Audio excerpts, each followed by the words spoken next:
The story begins with Claude attempting to extract the curse of Eliveask from her heart using his Black Hood skill, intending to restore her heart so she can cease performing illicit tasks for others. However, the requirement for removing this affliction was that she must willingly offer it up through a state of deep, heartfelt pleading. Following Claude's instruction to put her heart into this plea, she begins to weep, desperate for her freedom. Eliveask sat huddled upon the floor, her frame a map of pure exhaustion and her spirit utterly shattered. Looking toward the darkness through a veil of unrelenting tears, she does not pray for vengeance or power. Instead, she simply whispers a request that sounds like the prayer of a child, a wish to live a simple life and play every day. This surge of emotion manifests as a jagged, dark energy that physically breaks her shackles. In a moment of sheer desperation, she screams for her benefactor to accept her heart. Claude observes this scene with a cold smirk, acknowledging her total surrender by telling her she has done well, just as a magical seal erupts behind him. Claude then declares that she is finally free. Yet, this liberation is merely a deception.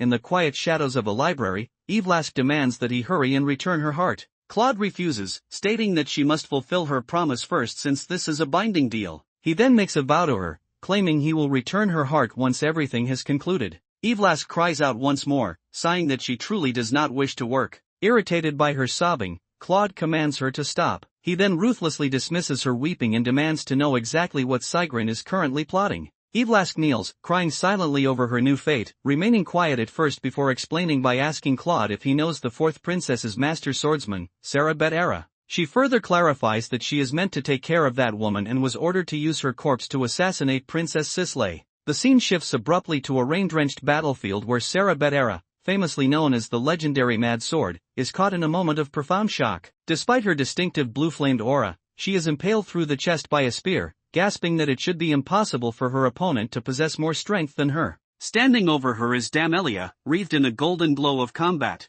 With a ruthless grin, Damelia twists the spear deeper into Sarah's chest, mockingly asking if it isn't good that she died for the sake of the Empire. As Sarah's life fades away, a hulking, stitch-faced corpse subordinate approaches Damelia on the field. Damelia delivers an official command from Lord Sigrin addressed to Eliveask, who is apparently inhabiting or controlling Damelia's body. The order is chillingly specific: manipulate Sarah's corpse to kill the fourth princess, Sisley. As Damelia begins walking down an alley under the light of a full moon, she gazes at the sky, reflecting that it has been a year since their return to the past. While she publicly claims that she and Lord Sigrin are doing their best for Lord Arthur, her inner thoughts reveal an agonizing longing for him. A flashback to the day before the destruction shows Damelia in a domestic setting with two other women. There, Arthur made a promise to them, asking them to meet on the first Saturday after regressing back, right in front of the Statue of Peace. Damelia was so happy upon hearing this promise that she nearly jumped for joy, and after the regression, her heart pounding, she headed to the designated place.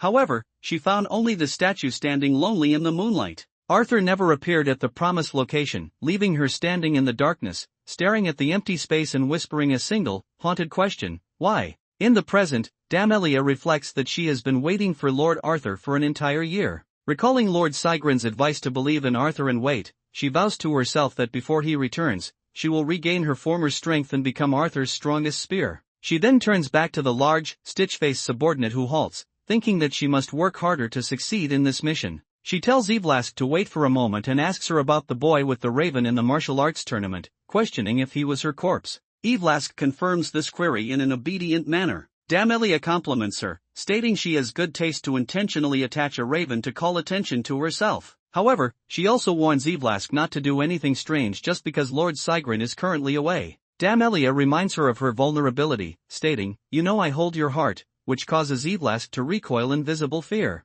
After Eliveask departs, Damelia's expression shifts into a dark, predatory smile as she licks her lips, reflecting on how she was hiding a cute boy like Claude and noting that it is a shame he is currently a corpse. The scene then shifts to the tournament, where Claude stands hooded and ready for combat. Looking at his opponent, Claude is shocked, thinking he never expected to encounter this person in the final match. On the other side stands Pili, a 14-year-old commoner from the provinces. To the audience, he looks like a pure boy whose only dream is world peace. But beneath that ordinary impression lies a warrior of the Azure generation, a prodigy destined for the prestigious Lahern Academy. As Claude draws a jagged, deer-like blade, the atmosphere in the arena shifts from a sport to a life-and-death struggle. Pili, however, does not raise his sword with any malice. He looks at Claude with the eyes of a comrade, pleadingly asking him if he truly wants to perform assassinations. He reminds the hooded boy that they have both already earned admission to the Lahern Academy, a place where no country's politics can interfere. Claude can quit being the Night Raven and lead a normal life. Claude does not answer. Instead, he gives Pilly a warning not to hold too much hope,